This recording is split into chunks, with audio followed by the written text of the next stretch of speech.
Medical में चले गए तो सर मुंडवाते होले पड़ गए, मिलिटेंसी आ गई, फिर किडनैप हो गए। Then I remain in the captivity for 50 days। अच्छा 50 दिन रहे थे आप? कभी डर लगता था कि मार I was never afraid of death। मैं told them on the very first day, अगर मुझे अल्लाह ताला ने आप मौत आपके हाथों लिखी होगी तो मर जाऊंगा। मुझे ये चीज की टेंशन नहीं थी कि मैंने मुझे किडनैप किया हुआ है। मैं यार मेरा एग्जाम है वो करवा दो, कहता कोई नहीं यही पेपर ले आएंगे।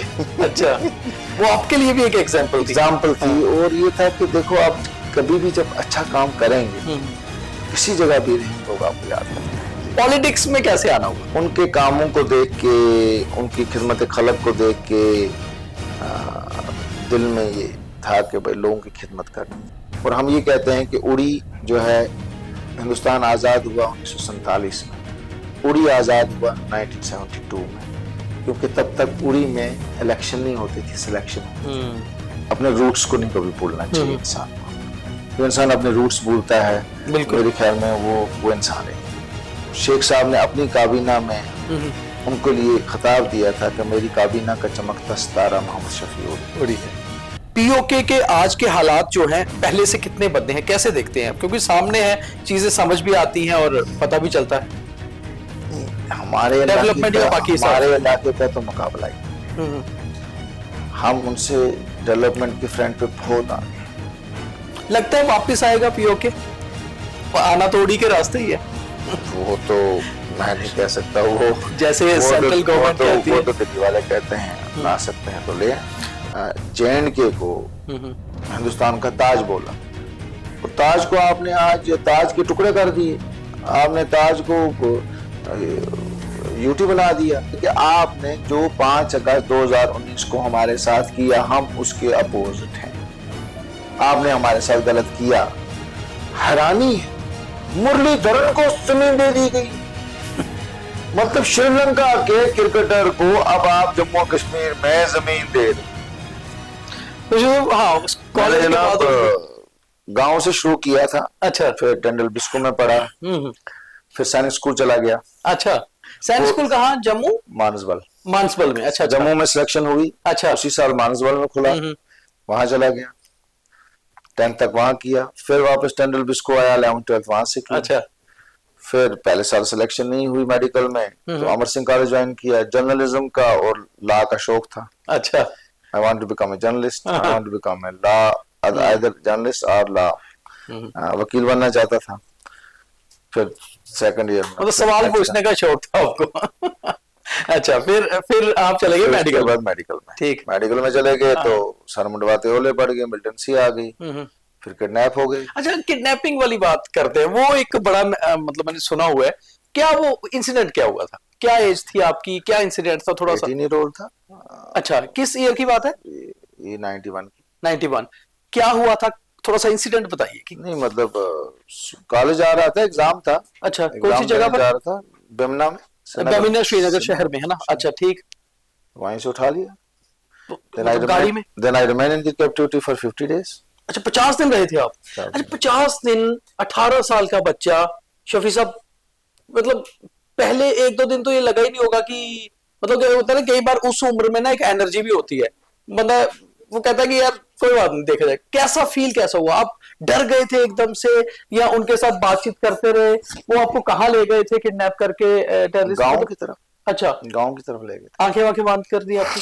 स्टार्ट में तो बंद कर दी थी, बाद में फिर खोल दी थी। तो जहाँ रखा था वो कोई घर था, क्या था वो? ऐसे खंडर? गांव थे। अच्छा, कुछ गांव थे।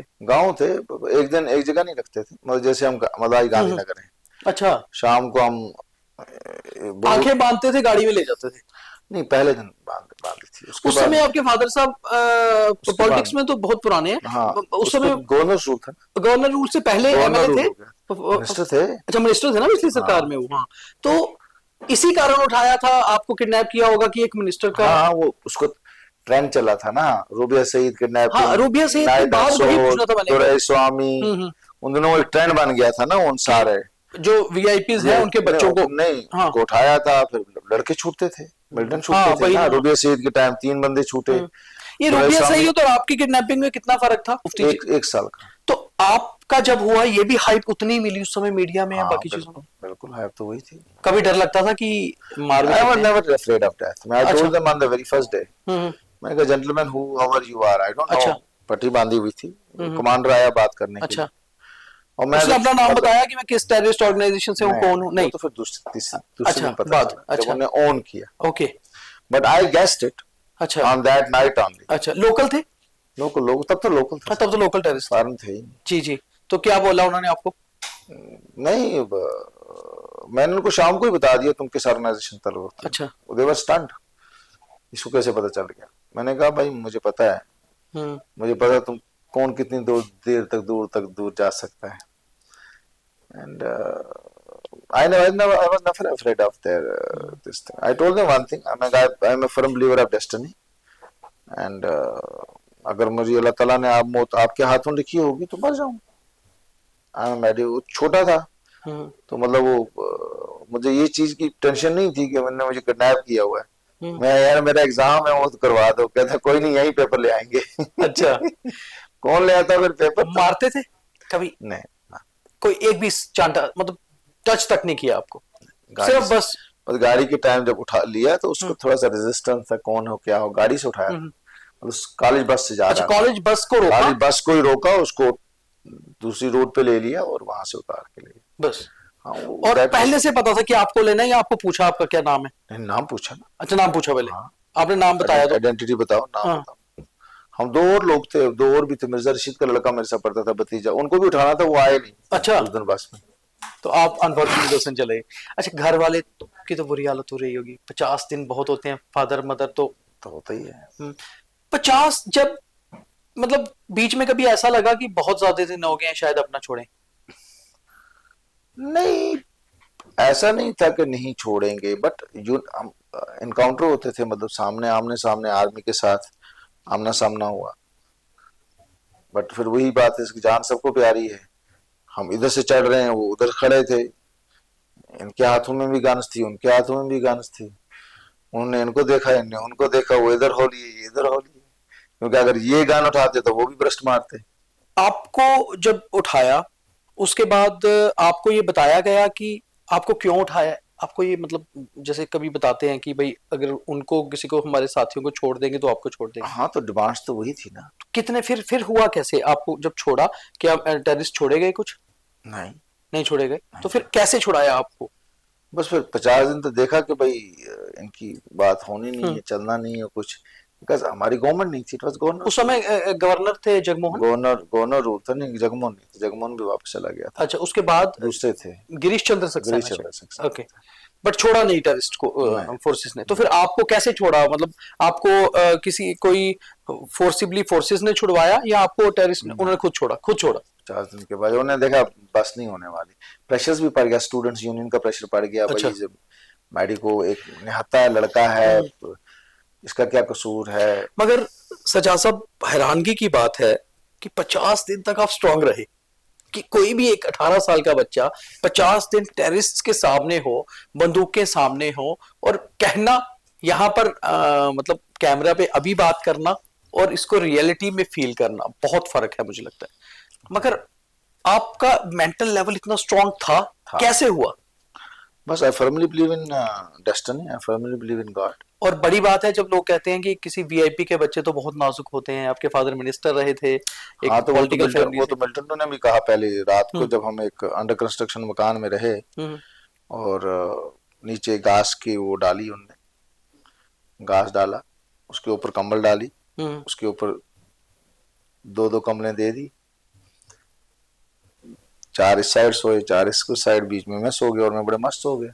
अच्छा। सुबह उठ के बोलते हैं यार हमने तो सोचा था मिनिस्टर के बेटे हो, आप मखमल की चादर पे लपेटने की आदत होगी, आपको डनलोप की आदत होगी, आप तो बिल्कुल ही कुछ नहीं बोले, तो आप तो बड़े मस्त हो गए। मैंने कहा हमें उस तरह की तरबियत नहीं दी गई है, हम 5 स्टार होटल में भी रह सकते हैं और तबेले में वहां भी रह लेंगे। आप कैसे थे सजा साहब, इतने स्ट्रांग कैसे थे? आपके फादर ने बनाया या आप बचपन से ऐसे थे, या क्या वजह, कैसे? मतलब नॉर्मली देखा जाए कोई भी बंदा इतना मेंटली स्ट्रांग नहीं होता कि किडनैपिंग। अपब्रिंगिंग हमारी जो बेसिकली थी, अपब्रिंगिंग हमारी जो बचपन से हुई है, साइंस स्कूल में पढ़ा हूँ, तो एक फौजी माइंडसेट था। फौजी माइंडसेट। और कश्मीर में रहकर फौजी माइंडसेट होना उस समय 90s की अगर हम बात करें एक बड़ी बात थी। वो तो है, ऊपर वाले ने शक्ति दी थी, हिम्मत दी थी, एंड बस। जब घर गए उन्होंने वापस छोड़ दिया आपको, तो फिर उसके बाद ब्रेवरी और बढ़ गई होगी कि यार अब तो नहीं मैं मानता किसी को? नहीं, ऐसा नहीं था। बस लोगों का प्यार था, लोगों की मोहब्बत थी, शफकत थी। और एक इम्पॉर्टेंट बात मैं आपको बताऊं कि उस किडनैपिंग के दौरान भी जब कोई पॉलिटिशियन का नाम लेने के लिए तैयार नहीं था, गांव में अगर किसी को पता चलता था कि ये कौन है, तो specially teaching community from education department, वो इनको डांटते थे और ये बोलते थे आपको पता आपने किसके बेटे को उठाया?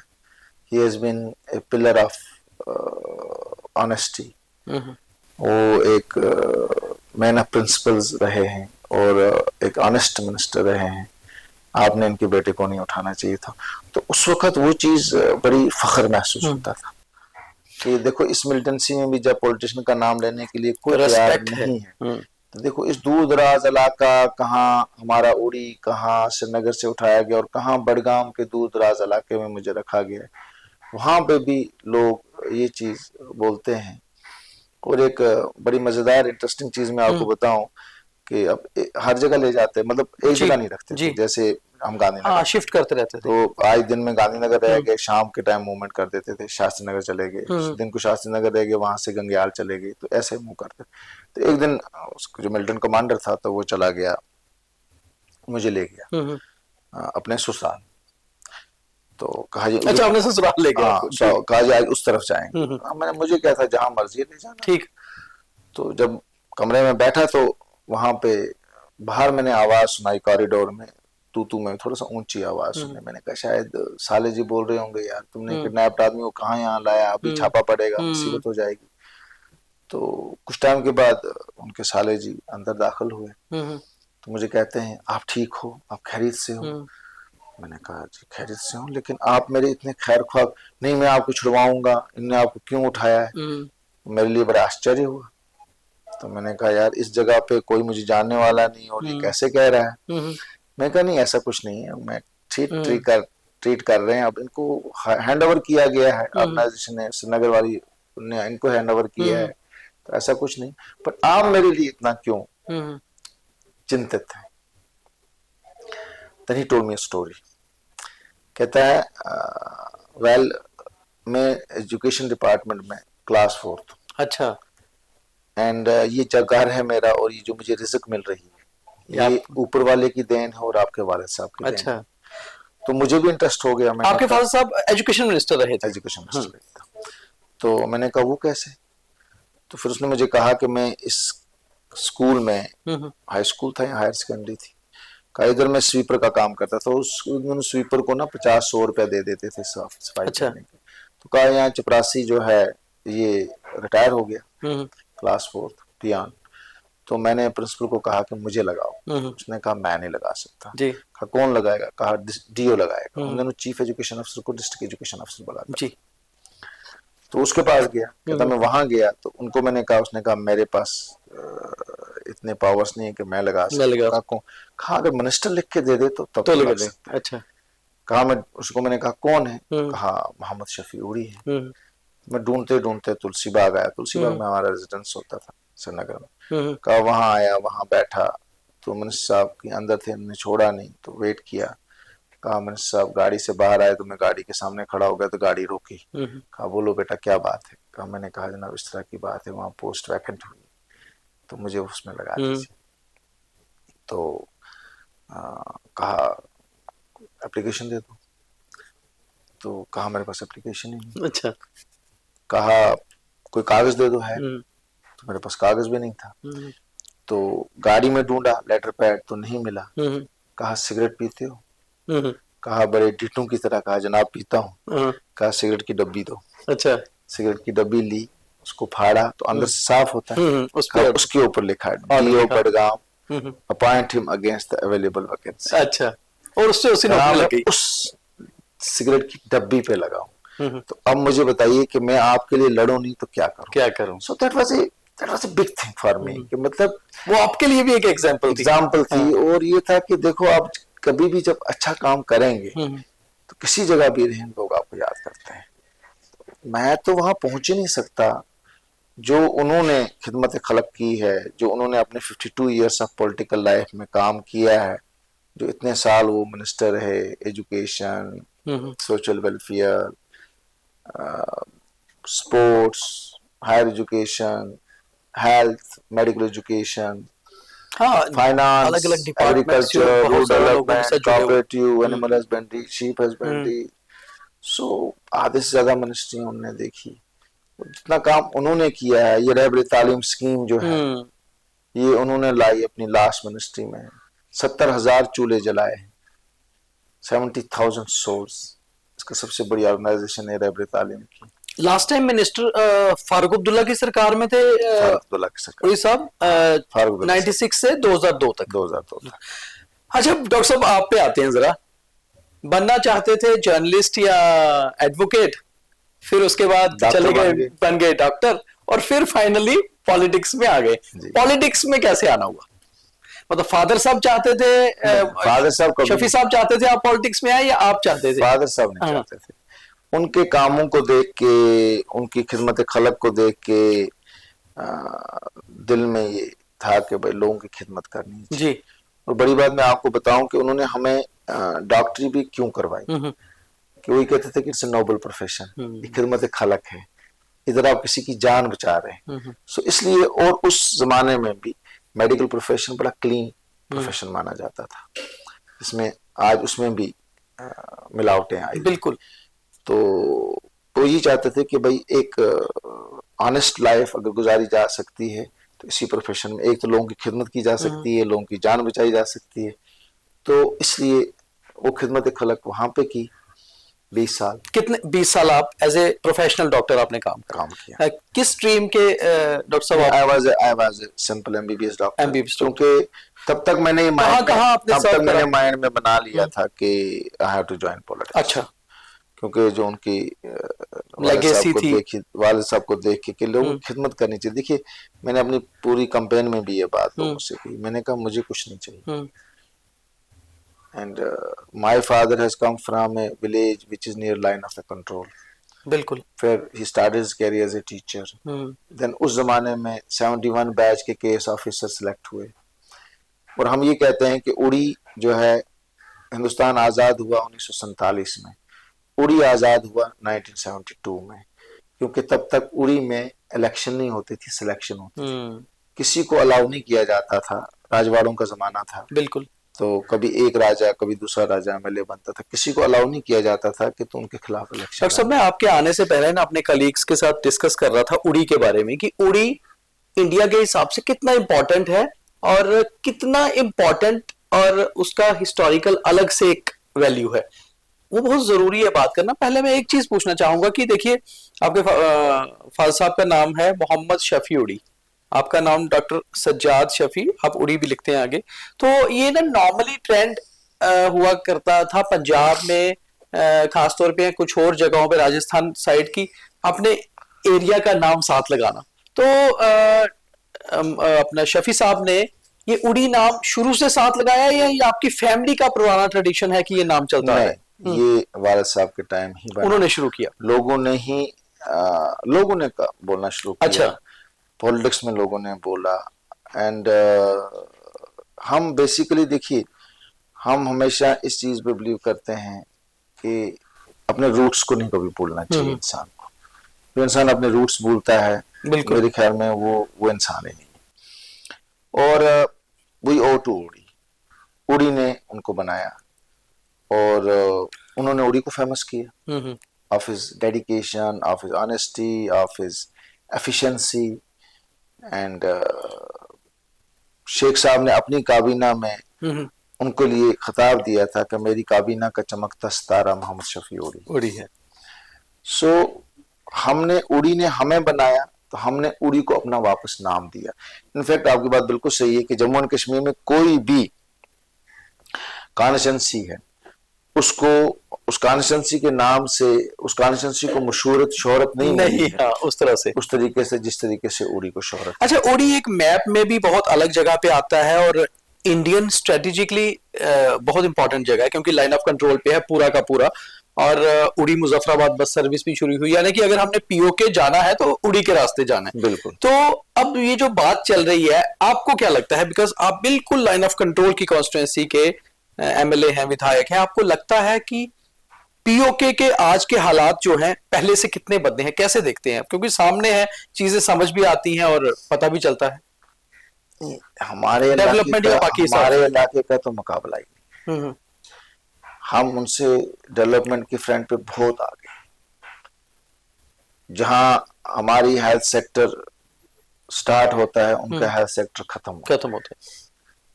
हमारे जो चीजें हम डिस्ट्रिक्ट हॉस्पिटल्स में, सब डिस्ट्रिक्ट हॉस्पिटल्स में करते हैं, वो उनके सेंट्रल हॉस्पिटल्स में होती है। जो हमारा सूरा इंस्टीट्यूट ऑफ मेडिकल साइंसेज है, स्किम्स, शेर Kashmir institute of medical science, वहाँ जो ट्रीटमेंट होती है वो ट्रीटमेंट उनके लाहौर और अपने कराची में होती है। सो हम डेवलपमेंट फ्रंट पे, एजुकेशन फ्रंट पे हम उनसे बहुत आगे। लगता है वापस आएगा पीओके? आना तो उड़ी के रास्ते ही है। वो तो मैं नहीं कह सकता, वो जैसे सेंट्रल गवर्नमेंट कहती है, वो तो दिल्ली वाले कहते हैं ला सकते हैं तो ले आए। तो कुछ दिन पहले एक बयान आया था foreign affairs minister S Jaishankar का, लंदन में एक वो कहीं किसी ग्रुप में थे और वहां किसी ने उनको सवाल पूछा कि पीओके का मामले को ले, तो उन्होंने कहा कि कश्मीर मसला उसी दिन हल हो जाएगा जब पीओके वापस आ जाएगा, और उस पे प्रोसेस हो रहा है। तो करें ना। अरे पीओके की बात क्या करते हैं, हम तो कहते हैं गिलगिस्तान और बल्तिस्तान भी लाए ना, बल्तिस्तान को भी लाए, और जो चाइना की तरफ गया हुआ इलाका वो भी लाए। हम तो कहते हैं हम तो कहते हैं कि भाई आपने JNK को हिंदुस्तान का ताज बोला, और ताज को आपने आज ताज के टुकड़े कर दिए, आपने ताज को यूटी बना दिया, आपने अपना क्या बोलते हैं लद्दाख को अलग कर दिया। आज तो लद्दाखी भी रो रहे। जो हमारी हुकूमत ने जो उनको ले हिल डेवलपमेंट काउंसिल LHDC को जो पावर्स दिए थे, वो पावर्स कहाँ हैं आज? Power is in the hand of lieutenant governor. उनकी LHDC जो है आज म्युनिसिपैलिटी से भी बदतर हो गई। करगिल वाले तो वैसे ही कहते हैं हमें जरूरत ही नहीं है भाई, हमें जम्मू एंड कश्मीर के साथ रखो। जम्मू एंड कश्मीर एक बड़ा खूबसूरत स्टेट थी, इसमें हर किस्म के लोग रहते थे, हिंदू मुस्लिम सिख ईसाई का नारा दिया था शेख साहब ने उस वक्त। सज्जाद साहब, उड़ी को अगर देखा जाए, दो नेशन थ्योरी को रिजेक्ट किया। कश्मीर में मिलिटेंसी चाहे जितनी भी रही, मगर एक चीज देखा गया, उड़ी में उस तरह की लोकल मिलिटेंसी नहीं रही। क्या कारण रहा? हालांकि बॉर्डर था। हाँ, मैं वही पूछना कि क्या हम लोगों ने ऑलरेडी सफर कर चुके थे। वी हैव सफर्ड इन 47 जब कबायली रेड हुआ तो हम लोगों ने ब्रंट लिया। वी हैव सफर्ड जब 65 वार हुई। वी हैव सफर्ड व्हेन 71 वार। सो हम इन सब चीजों को देख रहे थे कि वार इज नॉट ए सोल्यूशन। देखिए, मैं अक्सर बोला करता था कश्मीर में भी कि आप लोग बोलते हो हम लोगों के भाई you are not taking part in these things. आपको क्या पता है गोला क्या होता है? जब एक शेल गिरता है पार से, वो हम बॉर्डर वालों को पूछे कि उसको क्या गुजरती है, उसको जान के लाले पड़ते हैं कि जान बचेगी भी कि नहीं। हमारे जान माल सब कुछ लुट जाता है। अगर वही शेल आके लाल चौक में गिरे या बारामूला टाउन के ऊपर गिरे, तब आपको पता चलेगा कि शेल होता क्या है। So we have seen that thing. हमारे बॉर्डर के लोगों ने सफर किया है, वो चीज देखी है, वो सख्तियां देखी है। सो इसलिए हमने ये सब चीजें देखी हुई थी। हमें पता था कि war at the end of the day is not a solution. Uri movie देखी आपने? नहीं, मैंने नहीं देखी, आप यकीन कीजिए। हालांकि आपकी कॉन्स्टिट्यूएंसी के नाम पर इतना दुनिया ने देख ली। उड़ी मूवी ने बहुत पैसा कमाया। उड़ी को कंट्रीब्यूशन के लिए वापस कुछ भी नहीं दिया। हाँ, मैं वही कहना, as a token of gesture Uri. अगर आपने देखी होती तो आप बता सकते थे कि उसमें उड़ी मूवी के हिसाब से उड़ी का कितना जिक्र है। इसी से मेरा इसी साथ जुड़ता है, इसीलिए सवाल है। पहले तो आप कंप्लीट करिए। आप कह रहे हैं कि कंट्रीब्यूशन तो बहुत हुआ, मिला कुछ नहीं।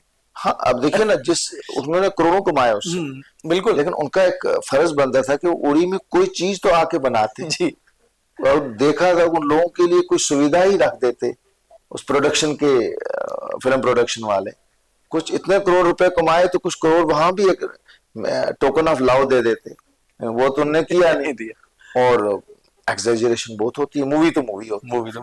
अच्छा, उड़ी इंसिडेंट के बाद क्या वाकई में गवर्नमेंट ऑफ इंडिया ने जम्मू कश्मीर के हिसाब से बहुत कुछ बदला? जैसे उड़ी घटना हुई, जब वो इंसिडेंट हुआ, अटैक हुआ, जब उसके बाद फिर सर्जिकल स्ट्राइक हुए, फिर उसके बाद पुलवामा हुआ तो एयर स्ट्राइक हुए, तो वहां से एक ऐसा सिलसिला शुरू हुआ जो कहीं ना कहीं पाकिस्तान को डोमिनेट किया। आप कैसे देखते हैं इन सारी चीजों को?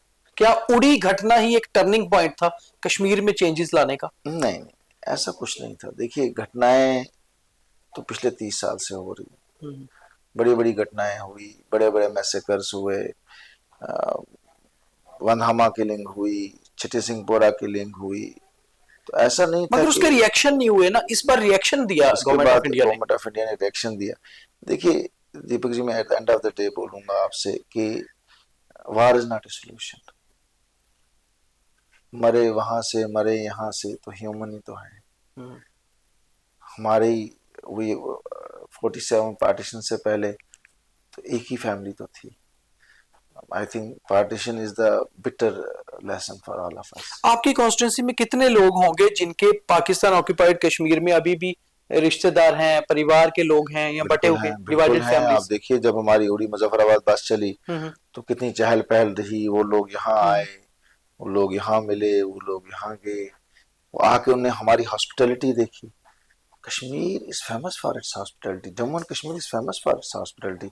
आप देखिए कि 90 में जब हालात खराब हुए, हमारे कश्मीरी पंडित भाई जम्मू आए तो जम्मू वालों ने कितनी हॉस्पिटैलिटी दिखाई, बिल्कुल, कितने प्यार से उनको ओपन आर्म्स से में उनको गले लगाया और यहाँ उनको बिठाया।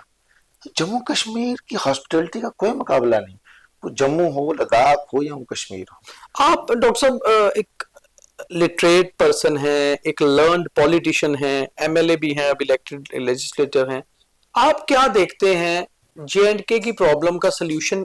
क्या सल्यूशन की तरफ हम आगे बढ़ रहे हैं, या फिर आप अभी भी मानते हैं कि सल्यूशन नहीं हो पा रहा जो इश्यूज हैं यहाँ? देखिए, सॉल्यूशन कुछ चीजें हैं जो गवर्नमेंट ऑफ इंडिया ने करनी, वो हमारी स्टेट गवर्नमेंट के हाथ में नहीं, गवर्नमेंट ऑफ इंडिया ने करनी है। देखिए, कॉन्फिडेंस मेजर्स तो लेने हैं, पर 2019 से 25 तक तो कर ही रहे हैं। वो कह रहे हैं कि हमने, मतलब गवर्नमेंट क्या किया? गवर्नमेंट कह रही है हमने बहुत कुछ बदल दिया। क्या बदला भी नहीं? आप मुझे बताइए क्या बदला? दीपक जी, बदला क्या? आप हमारी स्पेशल स्टेटस आपने हमसे छीन लिया। अगर स्पेशल स्टेटस हमसे छीना गया तो 371 ABC आपने नॉर्थ ईस्ट को दिया, उनसे क्यों नहीं छीन रहे? जो पावर आपने उत्तराखंड गवर्नमेंट को दिए हुए हैं, झारखंड को दिए हुए हैं, हिमाचल को दिए हैं, right of land, right of jobs, वो तो कहते हैं धीरे धीरे देंगे वापस। धीरे धीरे क्यों हमसे पहले छीना क्यों गया? आप देखिए, हम ये चीज क्यों भूलते हैं? ये नेशनल कॉन्फ्रेंस थी जो उस वक्त फोर फ्रंट पे आई। हमारे कई 100 कार्यकर्ता मारे गए, हमारे मिनिस्टर वेर किल्ड, 2 मिनिस्टर हमारे सिटिंग मिनिस्टर मारे। बिल्कुल। क्यों मारे गए? क्योंकि हमने हिंदुस्तान का झंडा उठाया था। जब जेनेवा कन्वेंशन हुआ 90 में, जब पीक ये पे था कश्मीर इशू, तो जेनेवा कन्वेंशन हुआ, उसको पूरा आधे से ज्यादा वर्ल्ड उनके साथ था। वाजपेयी साहब लीडर ऑफ द अपोजिशन थे जी, उनके साथ फारूक अब्दुल्ला साहब गए, एंड उनका जो वोट जो जेनेवा कन्वेंशन में जो उन्होंने लाया था, दे फेल्ड, वाहवाकारी हुई। जब वापस आए तो पार्लियामेंट में तालियां बजी, वाजपेयी साहब ने जनाब आपने जबरदस्त किया। You know what was the answer of Vajpayee साहब? उसने कहा मेरा कोई कमाल नहीं है, ये फारूक अब्दुल्ला की स्पीच है जेनेवा कन्वेंशन में जिसने हमारे हक में ये जीत करवाई। 96 में कोई आने के इलेक्शन लड़ने के लिए कोई तैयार नहीं था। 96 में हम कूदे इलेक्शन के लिए, और जब फारूक अब्दुल्ला जीता, उससे पहले नरसिम्हा राव ने कहा शॉर्ट ऑफ आजादी स्काई इज द लिमिट। ये मैं नहीं कहता, आपकी बातें बिल्कुल सही हैं, मानता हूं मैं सजाद साहब की। जैसे आप कह रहे हैं कि नेशनल कॉन्फ्रेंस हमेशा से इंडिया का झंडा उठा के रखा और ये कहा कि हम मेन स्ट्रीम पार्टी हैं इंडिया की और हमें पाकिस्तान से लेना देना नहीं है, हमें इंडिया की बात करनी है, कश्मीर की बात करनी है, क्योंकि आप रीजनल पार्टी थी। जिस तरह से नेशनल कॉन्फ्रेंस एनडीए का हिस्सा थी वाजपेयी सरकार में 98 से लेकर 2004 तक, और बीच में उमर साहब की पहली सेंट्रल मिनिस्ट्री उन्हीं के साथ रही।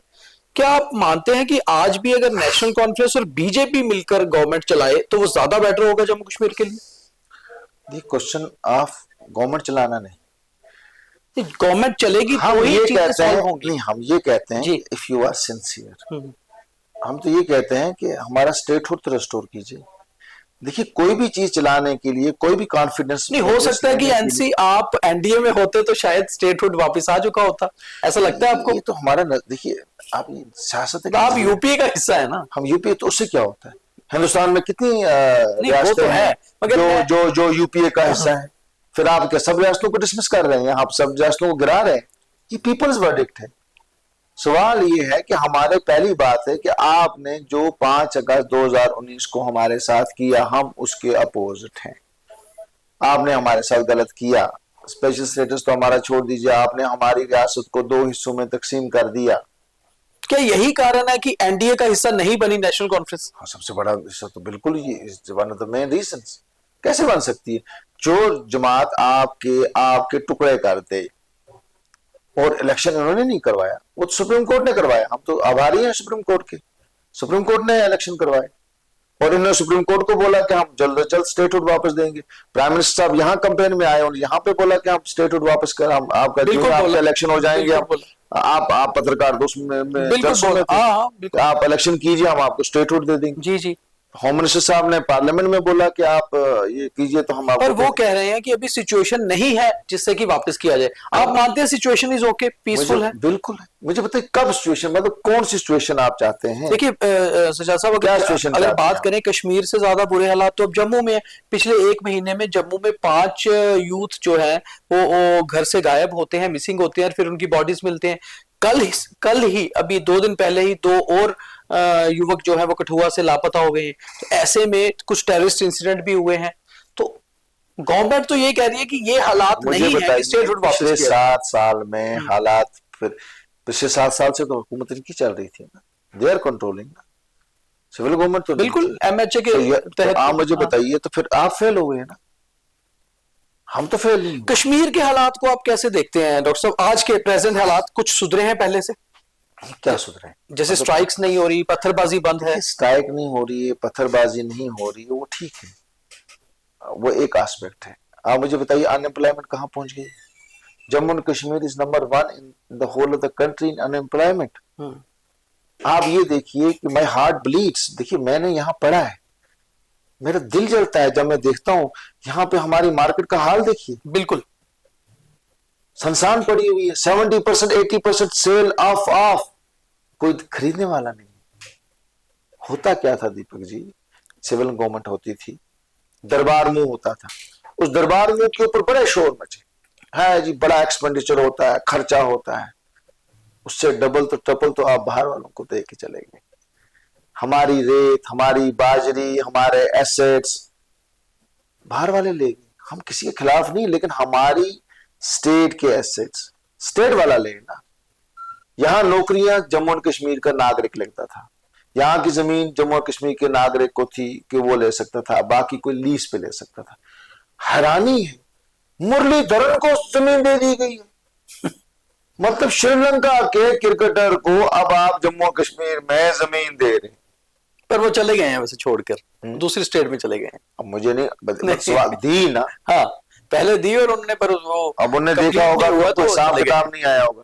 अरे यहाँ बिजार हुआ है पिछले 7 साल में। अगर हम स्टेट आने दीजिए दीपक जी, कॉफिन्स तो खुलेंगे और तब आपको पता चलेगा कि हमने 7 साल में क्या खोया है और क्या पाया है। आपकी पीनट्स पे जमीनें बिकी गई हैं, 2 लाख रुपया कनाल मरला किया गया है, फिर बाद में उसी जमीन को बाद में 15 लाख मरले पे बेचा गया है आपके कठुआ में, आपके सांबा में।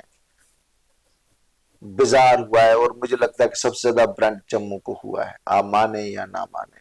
हमारी रेत, हमारी बाजरी, ये सब कुछ बाहर वाले लोगों से क्यों सबलेट करना है? पब्लिक से आपकी क्या बात जम्मू होती होगी? कश्मीर के नागरिक नहीं काम कर सकता था? आपको क्या लगता है कि ये डिमांड जो है स्टेटहुड की, ये पॉलिटिकल डिमांड है या पब्लिक डिमांड है? अरे पब्लिक डिमांड है ये हमारी डिमांड नहीं। मगर सज्जाद साहब, अगर पब्लिक नाराज होती, ये मेरा एक सवाल है जस्ट एज ए पॉलिटिशियन आपसे, मैं हालांकि मैं भी जम्मू से बिलोंग करता हूँ, यहीं रहता हूँ, यहाँ हमने लोगों को देखा है, और उमर साहब ने ये चीज का तो सवाल भी उठाया था अपनी स्पीच में कि अगर पब्लिक नाराज होती तो वो बीजेपी को 29 एमएलए कैसे जिता देती? देखिए आप जो इसको की राजनीति चल रही है ना, पर वर्ल्ड वाइज देखिए आप जो राजनीति है, तो आपको लगता है डिवीजन की पॉलिटिक्स है? वही मेरा सवाल। डिवीजन की politics, it hurts. Yes, it hurts. It hurts.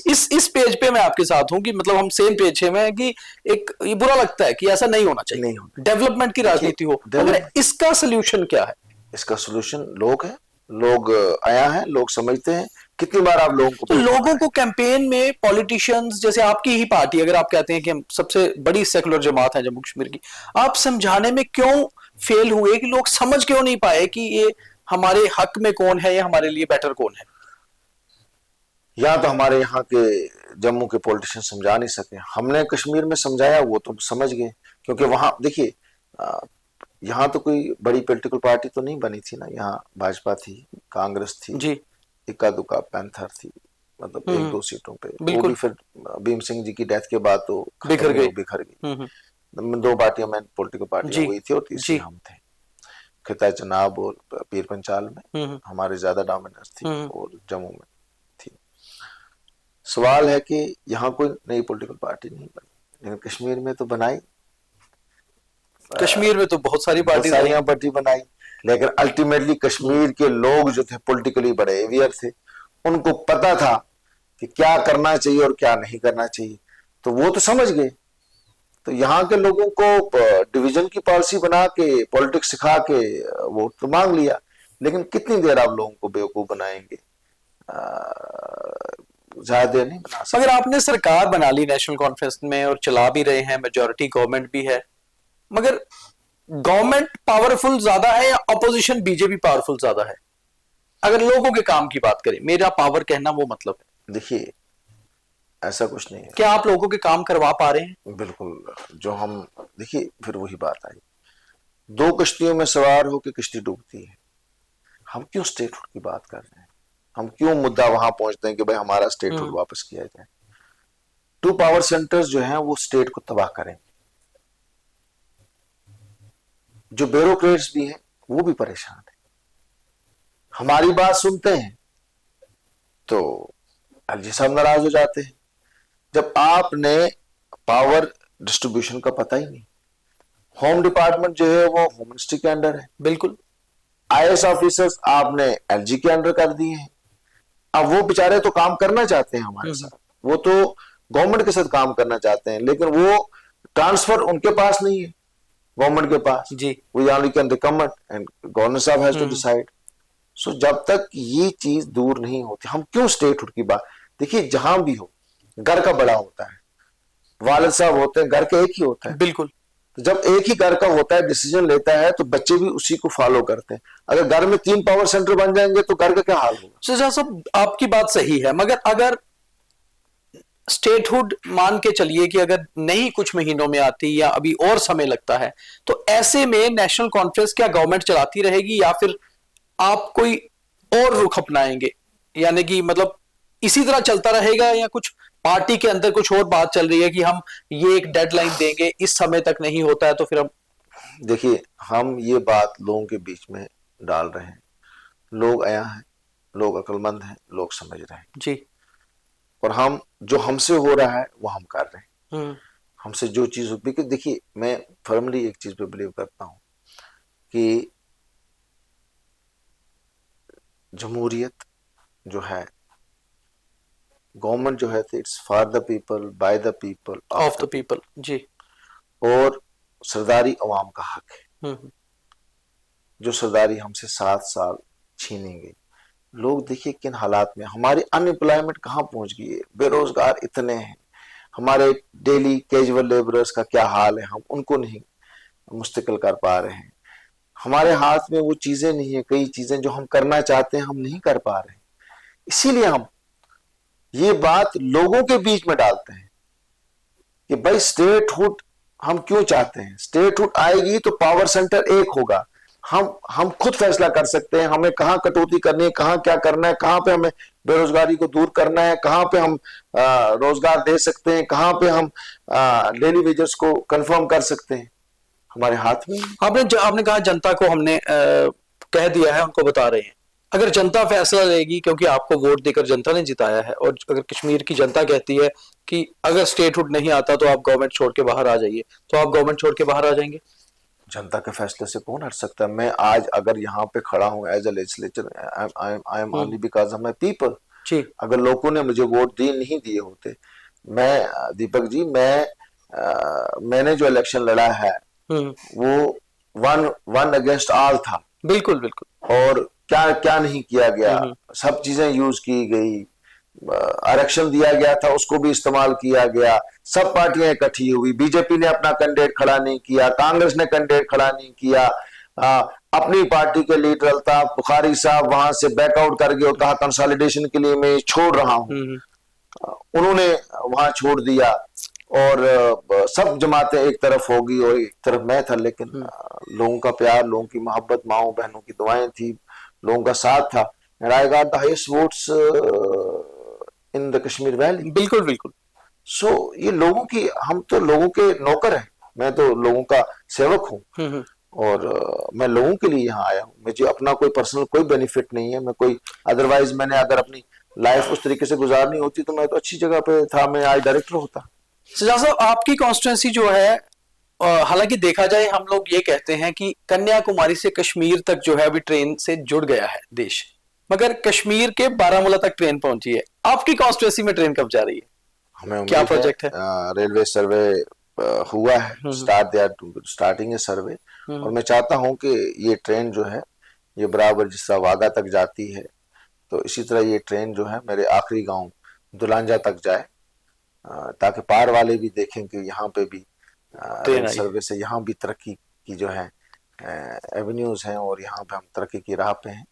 और उससे बड़ी बात जो है, जो मैं चाहता हूँ कि मेरे इलाके को बॉर्डर टूरिज्म, इको टूरिज्म और पिलग्रिमेज टूरिज्म, इस पे मैं स्ट्रेस दे रहा हूँ। बॉर्डर टूरिज्म पे अभी काफी लोग अब कमान सीतू आते हैं, देखने जाते हैं, उसके साथ वहां पे बाबा रंगी इमाम है, बाबा काजी नाग है, और बाबा अपना फरीद है, उसके अलावा छठी पातशाही है, बिल्कुल, उसके अलावा पांडव मंदिर है।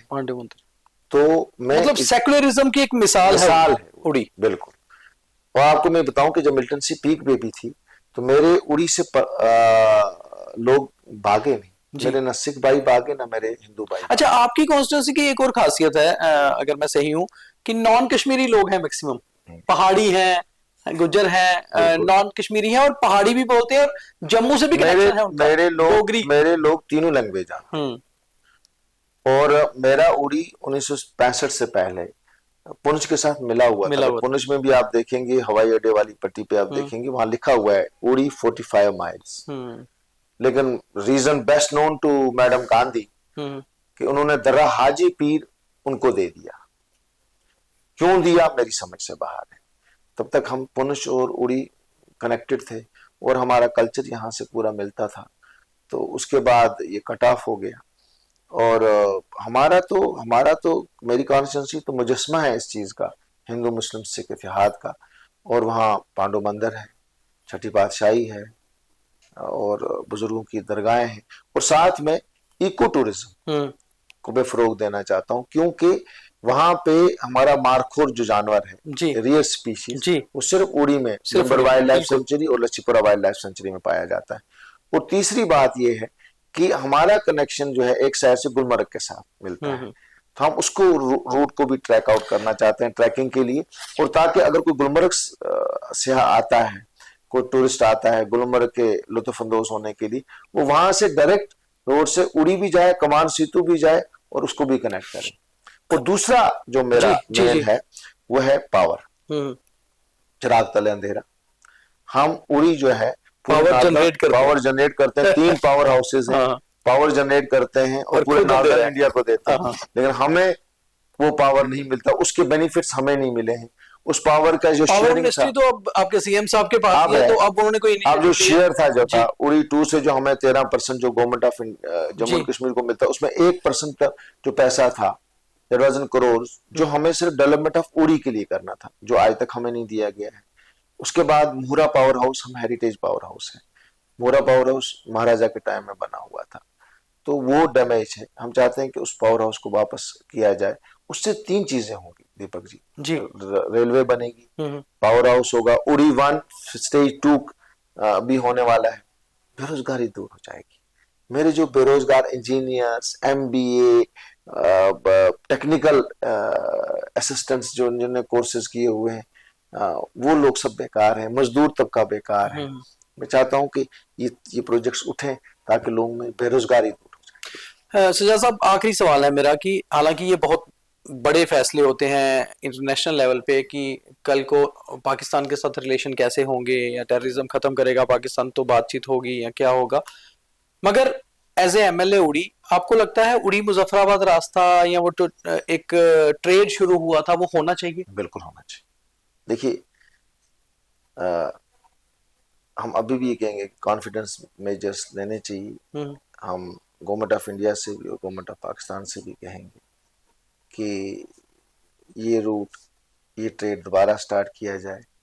और जब ट्रेड स्टार्ट हुआ था, लोगों को रोजगार मिला था, वहां से फैमिलीज आके उन्होंने कश्मीर को देखा, जम्मू को देखा, फिर वो खुद उन्हें कंपेयर करते, वो खुद कहते थे कि यार ये वाकई ये जगह जन्नत। मगर बीच में टेररिस्ट और वेपन्स और ड्रग्स आने लगे, कहीं ना कहीं उनकी मंशा सही नहीं थी पाकिस्तान की, शायद इसलिए रुका। देखिए, वो तो अलग चीज है। वेपन ट्रेड के जरिए नहीं आया, हाँ ड्रग्स आई, जो गलत बात है, और ड्रग्स के तो हम खिलाफ हैं। हमारी आने वाली नस्ल को अगर कोई तबाह करना चाहेगा तो वो हम बर्दाश्त नहीं कर सकते।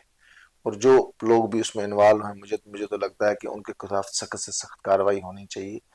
उनको रहने का, जीने का कोई हक नहीं कि आने वाली नस्लों को अगर हम तबाह करेंगे, उसके ऊपर तो कोई कंप्रोमाइज नहीं, और ना हम कंप्रोमाइज करेंगे। लेकिन साथ साथ में आज हालात ऐसे हैं, सिस्टम ऐसा है कि हम इसको रोक सकते हैं, लेकिन ट्रेड जो है और जो पूरी मुजफ्फराबाद बस है वो स्टार्ट होनी चाहिए। चलिए, उम्मीद करते हैं कि उड़ी भी आगे बढ़े और हमारा जम्मू कश्मीर भी, और वापस वो जो एक जिस नए जम्मू कश्मीर की बात हो रही है, सेंट्रल गवर्नमेंट कर रही है या स्टेट गवर्नमेंट भी कर रही है, वो नया जम्मू कश्मीर बहुत जल्दी होने। बहुत बहुत शुक्रिया डॉक्टर साहब हमारे साथ बात करने के लिए, रियली बहुत मजा आया आपके साथ बात करके। मुझे भी बहुत मजा आया। और बड़ी बात यह है कि आपने भी हमारे प्रोग्राम का जैसे नाम है स्ट्रेट ड्राइव, तो हर सवाल का बहुत स्ट्रेट ड्राइव से जवाब दिया, और मजा भी ये आया कि ना इधर खेले ना उधर, सीधा खेले। हम पहाड़ी लोग सीधे लोग होते हैं, जो हमारे दिल में बात होती है हमारी जुबान पे ही वही होती है। चलिए, तो ये थे डॉक्टर सज्जाद शफी साहब, जिन्होंने बहुत क्लियर तरीके से ये बताया कि नया जम्मू कश्मीर कैसा होगा, और बड़ी बात ये कही कि जिस उड़ी के नाम पर पूरी दुनिया में मूवी भी मशहूर हो गई, कम से कम उड़ी में भी कुछ किया होता तो ये पता होता उड़ी के लोगों को भी कि यहाँ की मूवी भी आई थी। तो धन्यवाद, उम्मीद है आपको सही लगा होगा प्रोग्राम, ज्यादा से ज्यादा शेयर करिए।